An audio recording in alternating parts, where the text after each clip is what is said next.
Good morning, Renny Doyle podcast, and man, we've got a really cool special guest on today, and somebody I've watched grow and have become closer to, and much. I mean, the respect level is unbelievable. Always has been, but now being around her a lot more in the last years. And I took a note when we were leading into this that it's amazing how it's now, at a different platform in my career, age-wise and everything else, probably more age-wise and maturity-wise. It's pretty cool to see fellow professionals and what they've done, not just up front, but behind the scenes. And so it's cool to pull the curtain back and kind of see this. So, Chris, you want to introduce our guest, and then we're going to jump in right with her.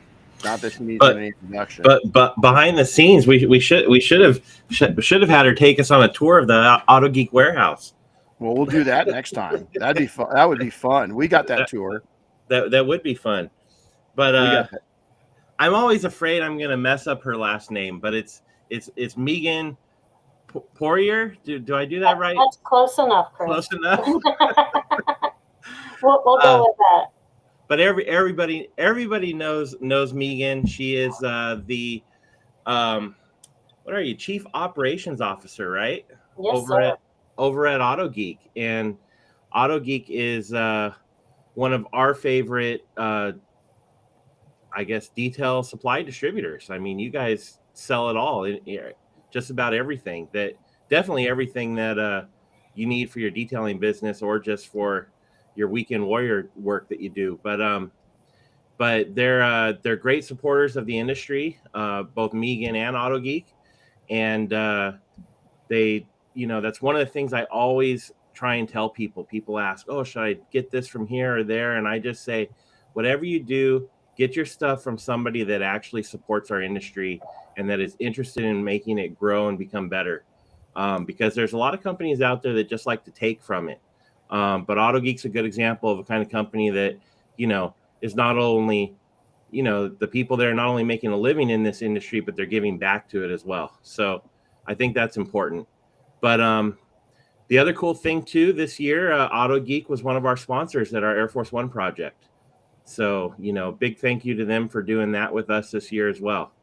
And I think that's kind of what I got. Well, I'll tell you, it's been really cool. I remember way back, and we'll get into the history of Autogeek a little bit right now, but I remember hearing Autogeek, and I was like, what's an Autogeek? I have to look it up. The name alone drove me, and you got to remember, this is right when, online really started to happen, I mean, not just for us, for the world. And I remember seeing Autogeek, and I was like, oh my God, who are these guys? What are they doing? How do they do it?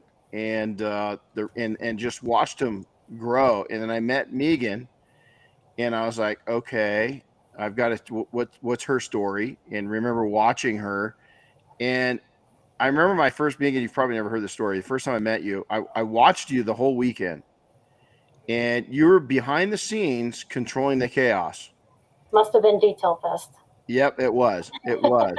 And you're behind, and I just watched her, and I was like, okay, how is she saying so calm and cool and that's pretty impressive. So that was my first time of just watching you in action. So thank you so much for coming on the program. So we've done a light introduction. I'd love to have you introduce yourself.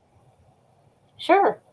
I've been with Autogeek since I think 2000 or 2001. I'm not even sure at this rate. But when I came on with the company, I had owned my own photography company, and they were transitioning from a catalog to the internet because that's how old we all are.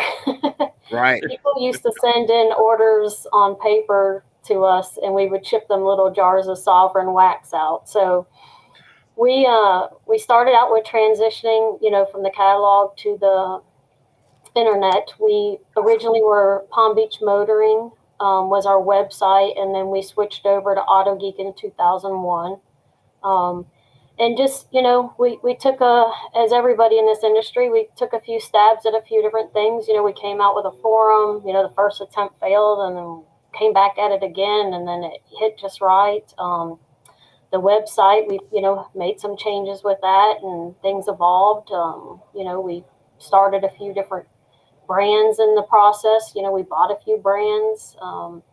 Just kind of slowly built from like 1,000 square feet, to where we're sitting now. And it's been fun, a slow, fun ride. And I think slow and steady is what wins the race. There you go. I like that. So let's go back again all the way to the beginning. Before you guys turned over to AutoGeek and everything else, I even knew of you guys way back then, right? As because of this catalog. The internet was just going, but it was the Wild West. To build a website back then was quite the adventure. There wasn't too many code writers, at the time when you guys really got into, even in 2000, 2001, it was still a struggle, to really get things going. How important in your journey going back, over 20 years with AutoGeek, of just staying engaged, because you guys, I mean, you've got Detail Fest, you've got the shows you've gone to, you're a huge part, of SEMA, first displaying and now being there and having a presence there, all the various, mobile tech, Southern Details Conference, all these different things you're going, you obviously invest in that. How important is it for business to engage at that level? What's that bring to you? I think it's important to get out there. It's more important that you give back. Being at these events for us is really important. I think sometimes people don't understand these aren't really money makers for us. They're more about going and doing the education. You get an opportunity, mobile tech is a great example. You can go there and teach classes on all different kinds of topics.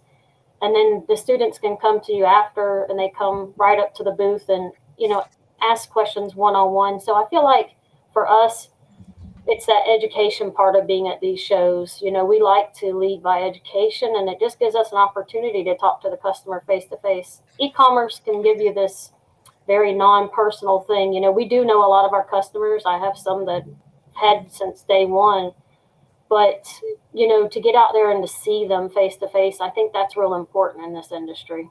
No, it really is. I'll tell you a really cool story that will kind of, in my eyes, set your guys as what your culture is, with your customers. Is I'm at the first Detail Fest that I'd gone to. You guys have brought me down, and you had brought in, you got to do a car show, and it's all the people. And I'd never mixed and mingled with the AutoGeek customer, and the AutoGeek customer isn't, by the majority, and correct me if I'm wrong, is not a professional. They're enthusiasts. Correct. And all of a sudden we're engaging with all these enthusiasts, and they are on fire. The passion was unbelievable. And I'm sitting there, I remember there's a small group of younger guys saying, man, I just, I don't know about commingling with these do-it-yourselfers. And I was like, are you crazy? The passion you guys do for a living, what they do for fun, this is a fun event for them. You need to go take in, and that passion needs to be addictive. But you had a young man there that had boy, I'm going to do this injustice. It was like a Cutlass. It was an older, like 86. It was like somebody in his family's car, original paint from the, from 86, single stage. There's a couple spots where it was worn through, because at this point it was 30 years old, right? It was flawless. And the young man that was driving it drove it like 1,200 miles one way. And I honestly had to give him a trophy because I can't imagine the time this young guy put in. This car was so important to him for all these reasons. That was my exposure to where Autogeek is. They have taken and built up a culture, a fan base, a family, and that's really hard to do and maintain. Yeah, And I could do you one even crazier. I know who that is. That is Shane from Tennessee. that's exactly it. It is. He has been a customer of ours since I think he was 16. I mean, it was, and some people, some of the pros really gave me, pushback because, they're looking at, there's all kinds of cars there, right? There's Ferraris. Yeah. I mean, but it was, to me, it was, you guys gave me instructions that this show's about DIY. It's about passion. And for somebody to take, 30-year-old paint and make it look that good when it's already thin, I just thought that was deserving, Mhm. but more so, excuse me, it was the passion that he had developed and doing that work, and really what he was telling you guys is that, you guys have valued me, I'm going to value you. I'm coming down to support this thing. I want to be a part of your mojo. Mhm. And I think that you guys, when you're at shows, a lot of people at shows, you said it, shows cost a lot, especially you guys, because you don't just show up with, a 10 by 10 and a picnic table, and throw one or two, products out, and there's one person there manning it. You show up. So for those that have never seen you, maybe they're DIYs, they haven't been to a professional show, how big are your booths at these events? I mean, you take a whole back wall at Mobile Tech. Mobile Tech, we try to go 50 feet wide on the back wall. I think we did 20 by 20 at Southern Detailers Conference. That's Um, it's a lot of space. well, we try to represent the brands that are at the show. For us, it's about making sure that the vendors that we have close relationships with, that we represent them well. So, try to bring as many brands as we can, and you can't do that in a 10 by 10. No, so true, right? So true. So let me ask you this, is that going back, you've got many enterprises that it started out, as one idea and it grew into many ideas, a lot of different brands within a brand. Now, and in that time, a lot of competition has come into it, but yet you guys have really been able to maintain your platform. How have you done that? What's the secret sauce, do you think?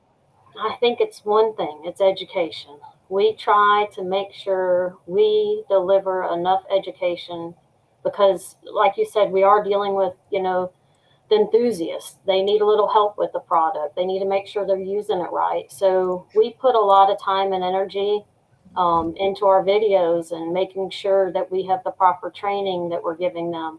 You know, I always tell people, if a product, they use a product and it doesn't perform the way they want to, they don't blame the product, they blame us. so Absolutely. so for us, it's important that we give them that information. So when they utilize that product, that it's going to perform the way it should. And and you know better than anybody.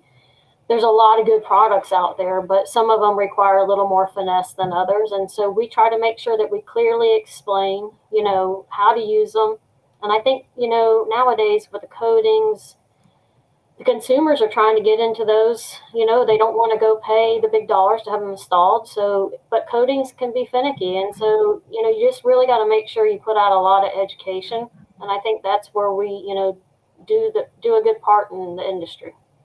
Well, three things. My baseline for a company that in this modern day that's really getting out like you guys do on, into the video realm is empathy. Well, you just shared that. You got empathy for the people that are buying products, not even the pros. A lot of them, too many think they're educated on the product, but they're really not, right? I mean, and it's not a hit at the pros, but I wish the pros would spend a little more time doing research like the DIY people do, especially now. This is the most sophisticated driver that we've ever had. So empathy, you do a great job on. education, you do a great job on, and then entertaining. Those three factors, I think Autogeek's a great example of that. Now, speaking of, you've brought in a couple of my favorite people. So you've got Justin and Robin that are brand representatives for you, I was just going to spokespeople. bring them up. Yeah, worthy of it.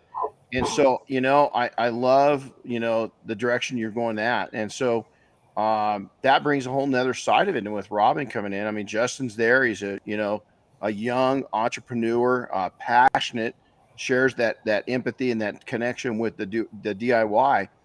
And then Robin and yourself represent a powerhouse, what I call a powerhouse, and it's girl power coming up through this industry. But not only through the industry, I was reading something really cool that 8 or 9% of all brand new Ferrari owners are females now. It's the highest it's ever been. It's doubled in recent years. And so the female side of detailing, both on the pro and the enthusiast, has grown. Justin's definitely in connection. So kind of explain your idea of using those talents within your education. Well, when we, did a change with our education last year, there was one thing we really wanted to make sure we did is that we brought in people that are actually working in industry. To train somebody on how to professionally detail is, technique's one thing, but actually running a business, as that it's just the age old problem. A lot of detailers get in it, and that whole business side just gets forgotten. And they could be the best detailer out there, but they have to have a little bit of, hey, I've been in this, and I've been doing this, and I understand the troubles you might run across, and also the fact that you got to run a business. It's just not doing the work. You've got to run the business. You got to market it. So, Justin is very, close to us. He's only an hour away. He runs a very successful business. You and I have both watched him grow over the years from that little shop in the back to he just owns that corner over there. So Justin was he's always been at the top of my list. I think he's a good kid. He represents the company well. And then, with Robin, and, we'll let the cat out of the bag on that one, but you were the one that suggested Robin to me. I had been looking for a female trainer. We are seeing the industry change. And so for us, it was very important to bring in a female. And, you said you meet her and you'll know. And I think I spent 2 minutes with her and I said, okay, that's the one. Yeah. She's just so well-rounded, and she's a great blend for, your synergy. Yes. And let's put it out there. I think that a lot of people seeing you out and doing what you do within Autogeek's been an inspiration, not just at building a business, but this is like the military. It's strongly a man's world out there. And I think I've watched some very powerful females really struggle with trying to get their foothold in it. But I think that, you are a great example of that, of somebody that's seasoned, that really you just showed your value. You didn't have to prove anything. Is that you just showed how dynamic you are, and the respect came very natural. But I'm sure it was not an easy road, or was it?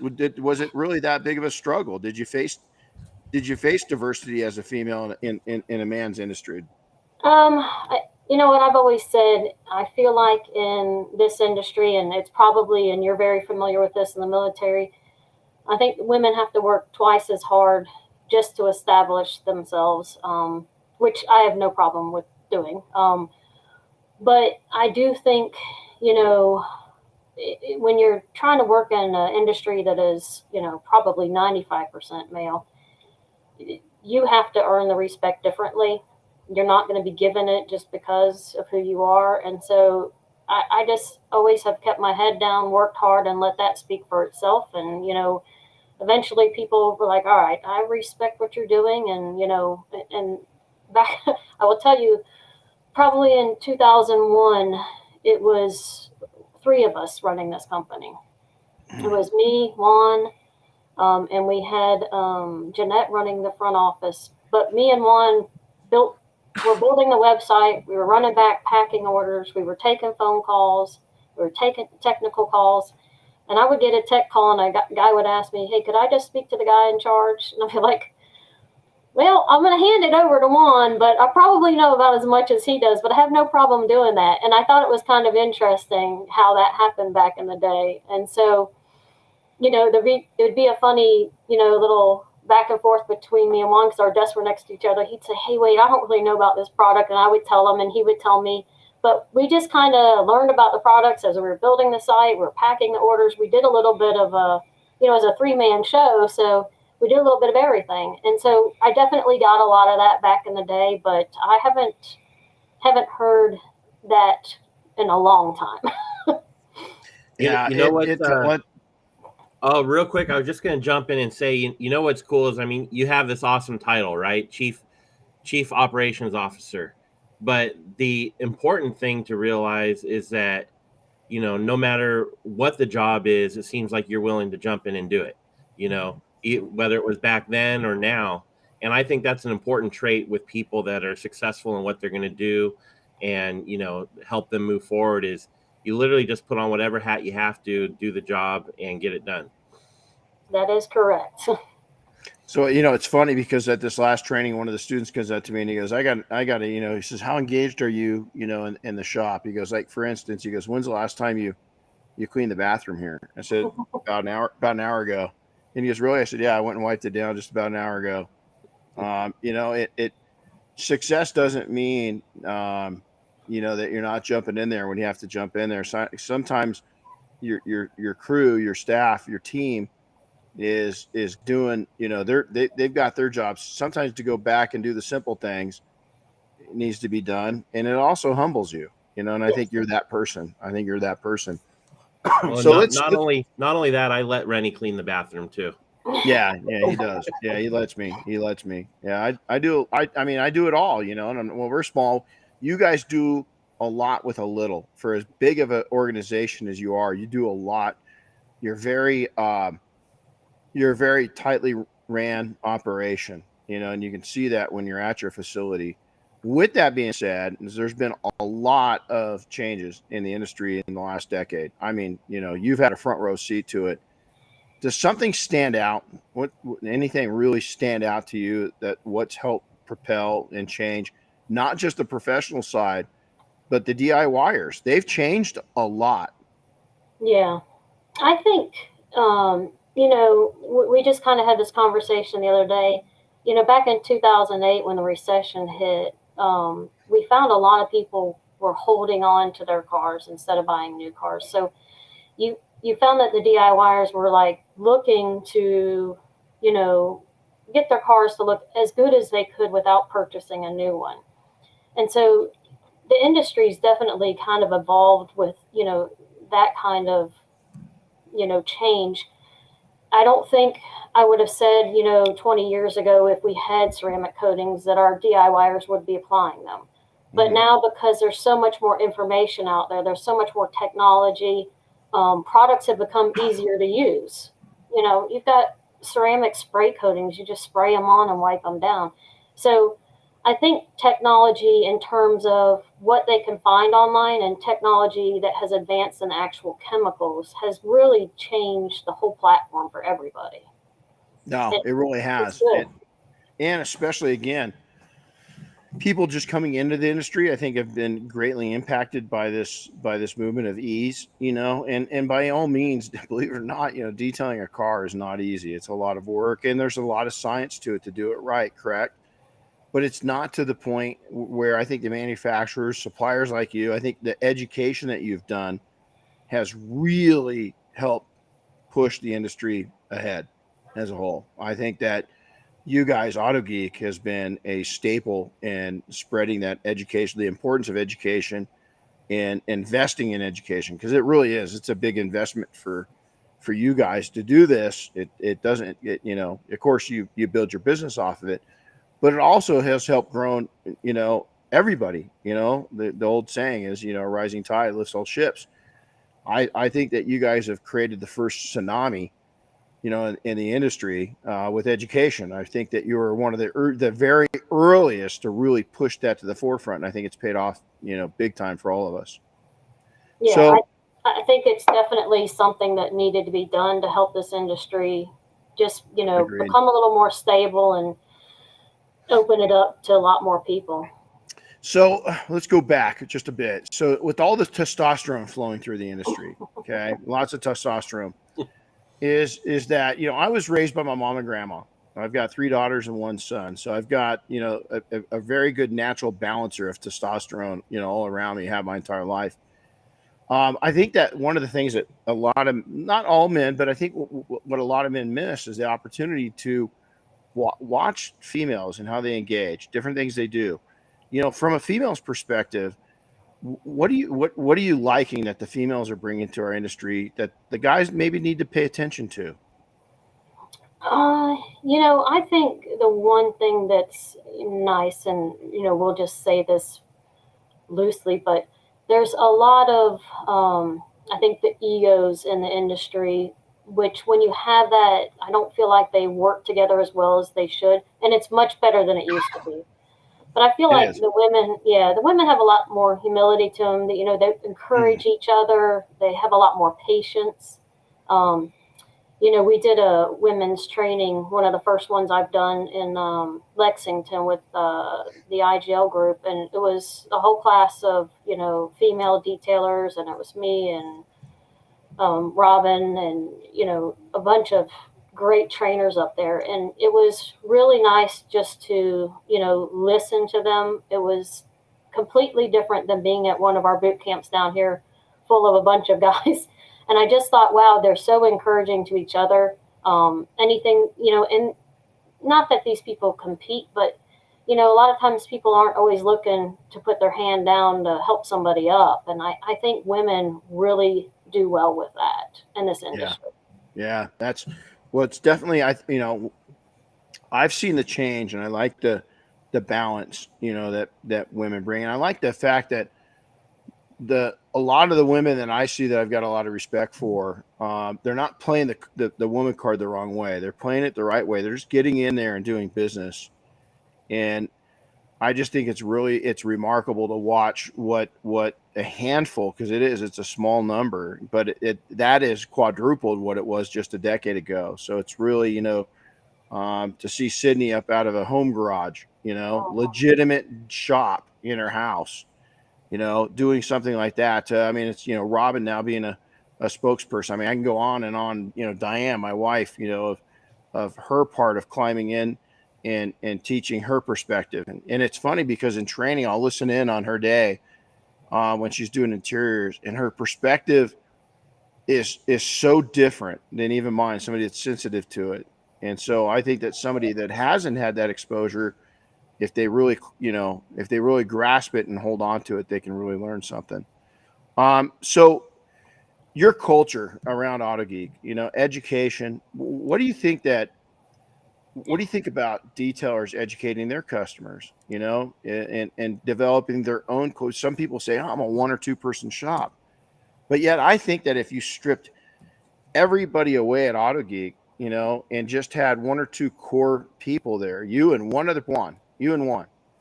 that core, those core values wouldn't change. I think that you could build it as big as you wanted to, or you could shrink it down, and your cores seem that they've stayed the same through time. Is that true? Yeah, I think so. One thing that was really nice, and when we had the change of ownership, in 2016, we developed a vision, mission, values, statement, and it's kind of something we try to live by daily. We also try to hold each other to it, and I think what we kind of came up with that is just kind of something we've kind of been living, around here, and a lot of it has to do with respecting each other, working hard but still having fun. We try to inspire everybody to be the best they can. One of the things we love to do here is we love to promote within. I can't tell you how many people that started on the packing line are running a website right now because they've gotten the training and we've brought them up through. Or I have one guy running Amazon for us that started out in the warehouse, as a younger kid, We've got people that have gotten married. I have a family of 4, I think, in total that work for us. You know, Wow. so for us, I think it's always been that we've kept it a real close knit family. We don't consider this employees; we're a family. We sit and we have meals twice a month together. We try to make sure that we let them know how much we appreciate them, because without them we don't exist. So I think as long as you keep that feeling alive and make sure that you let everybody know that they're just as important. And this goes back to, you cleaning the toilet. I'm probably the best toilet repair person in the building for that faucet that always breaks. I love But it. they need to see you getting dirty. I don't mind scrubbing the bathrooms, So I think it just, as long as you can keep your values, don't lose sight of that, and just keep moving forward and appreciating everybody around you that's helping build the business. You can't go wrong. No, You I know, agree. when we visited your facility back in, what was it, February, when we were at Mobile Tech, Hmm. I took a picture of your vision, mission, and values that was on the wall, and so I had to dig it up just now. Um, and I think, is it right behind you? Actually, I think it It is is. behind me.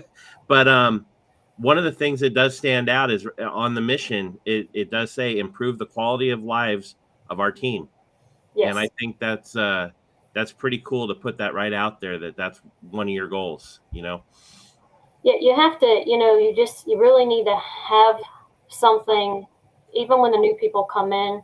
And, we say it's one thing to put it on the wall, but you have to live it.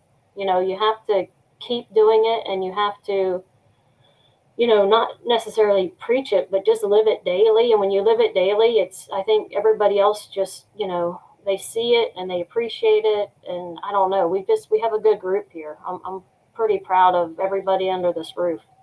Well, see, I think that kind of culture spreads out too, because I would say you guys do the exact same thing within the industry. You build from within. I mean, the example of Robin, the example of Justin. You Mhm. might not know this, but Justin and he was out at training. Oh my gosh, 8 years ago, 7 years ago, something like that. It's been a bit. And he said, he goes, well, how do you envision me? And I said, far above where you're at right now. And I really envision you being engaged with Autogeek.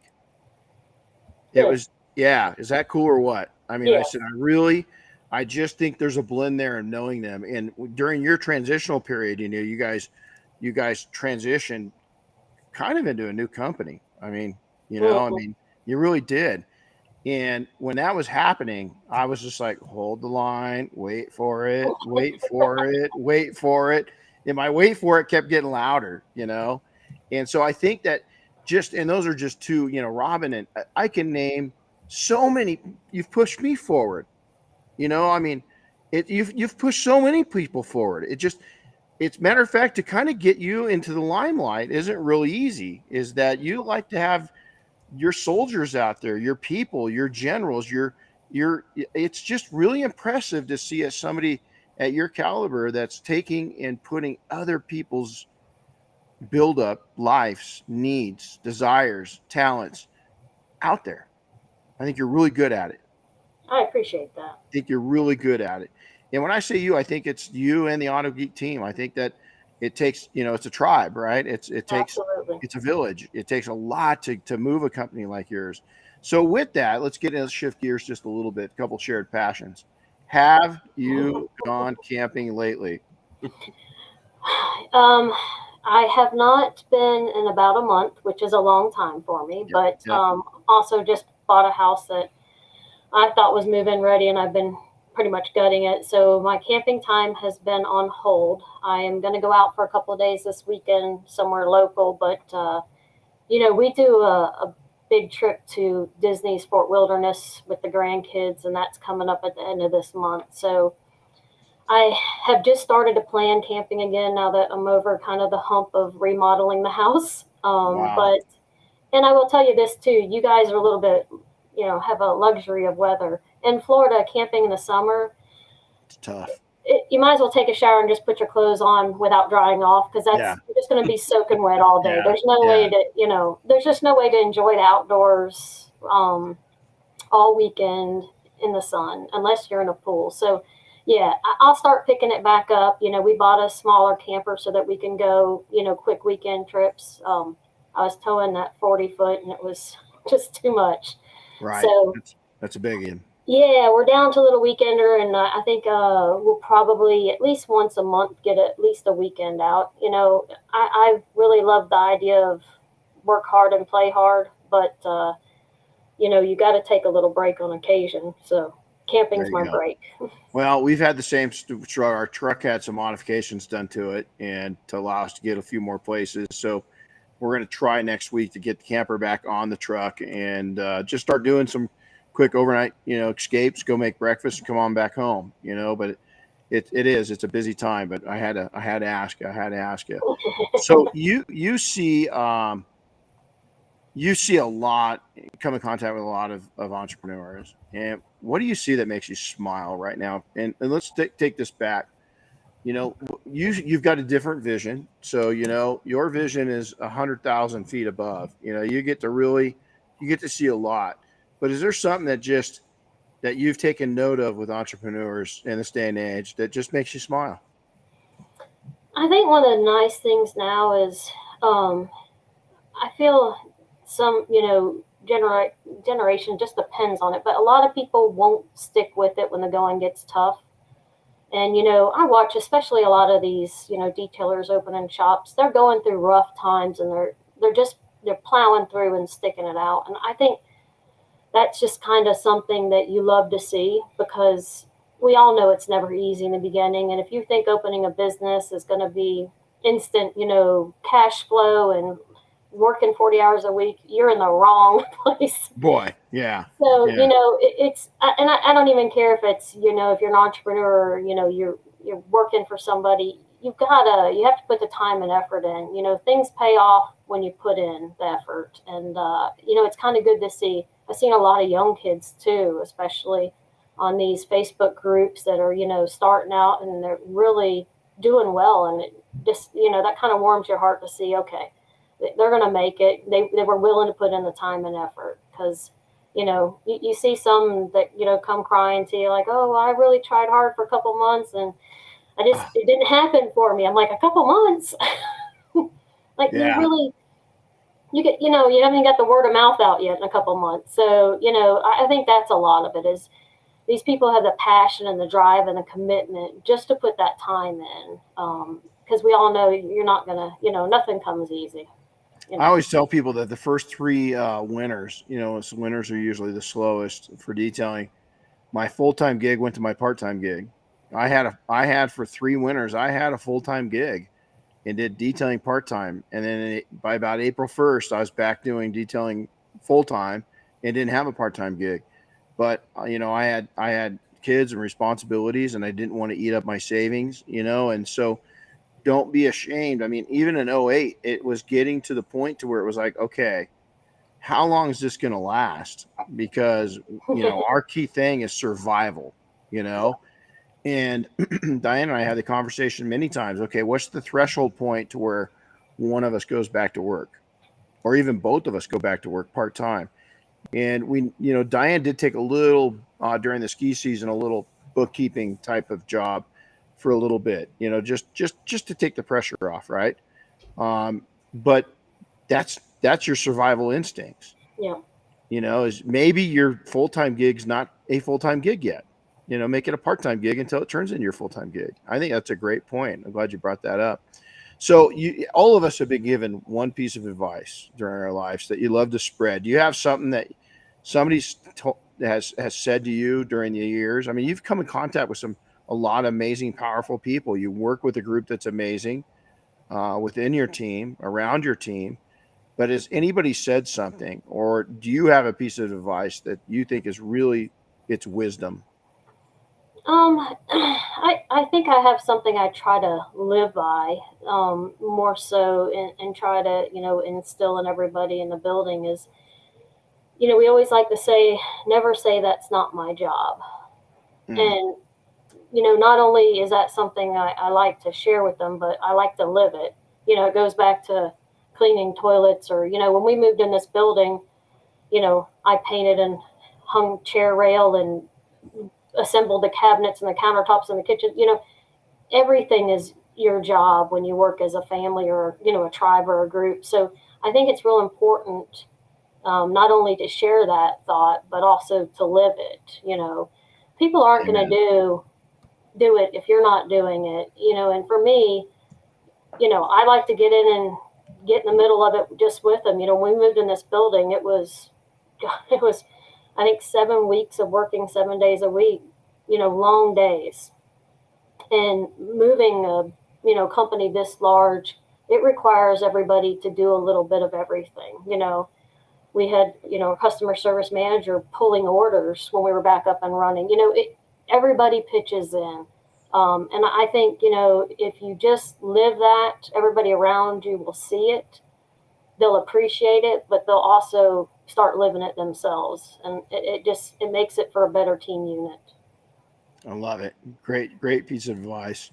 Okay, so now, if somebody lives underneath a rock and they can't find us, they can't find you. I mean, so how do people connect with you and Autogeek?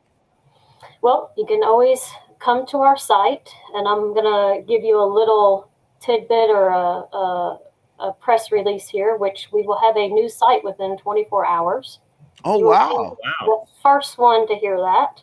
So please come visit us this weekend because we have a fresh new baby being launched.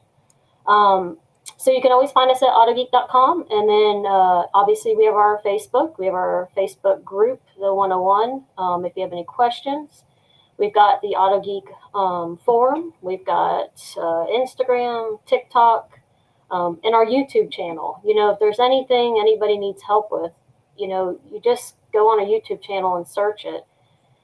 And even if you can't find it there, which I'm sure you can, but if you can't, we have technicians on the phone, every morning at 8 a.m. You just call in. There's somebody that'll walk you through any project that you're going for, whether, you're a customer or not. We're here to help. Make sure you get it done right. And then we have live chat, and you can always email us if it's after hours. But we want to make sure we cover everything we can for you. I'm going to tell you, anybody that is an entrepreneur or you're in management in a company, if you just listen to the moving parts as chief operational officer that this dynamic professional covers, that's a lot of moving parts. And the fact that you still smile and you're so cordial is pretty amazing. But I also think it's testimony of just how well you've got your shit together. And that takes time, doesn't it? Well, I will say there's probably, we've all made mistakes along the road, but when you've been doing this long, you've kind of got it nailed down. Not that I'm not going to make some mistakes, but you know what? We've been doing this a long time, and our team's pretty tight, and I feel like it runs like a well-oiled machine, and, we have a good time doing it. And as long as you do that, you don't mind going to work every day. So I love it. Yeah, that's what I tell people. I don't ever wake up. It's been since I had a job, and it's been a long time since I've had a job, that I woke up and I just said, I don't want to do this. I mean, every day is a challenge, even on the tough days. We've had personally probably one of the toughest 2 weeks of my life. If I've got to pick out 5 of those chapters of toughness, I'm in the midst of one of them right now. And I woke up this morning and I said, I get to speak to a good friend, somebody I really, really appreciate. It's not you, Chris. Sorry. I know. You're number 2. You're number 2 today. But I get to work it with Chris.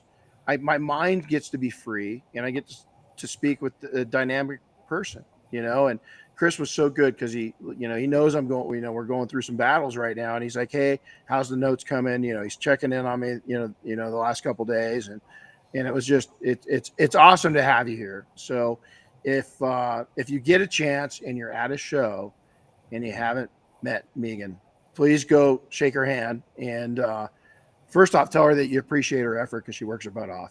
But second off, just get to know her because you're a great person. Thanks for coming on this morning. It means the world to me. Diane said to say hi. You tell her hi, and I miss her home cooking. Yeah, right. And I know I'm number 2 in your book with her. That's okay. She won you over. She's pretty dynamic. I'm sure lucky guy. But Megan, thanks a lot. Hey, text me some pictures when you go camping. I'll text you some of mine. Will do. Thank you for your time today. You got it. Take care. All right. Bye. Thanks, guys. Have a good one, everybody. Thanks for joining us. We'll see you next time.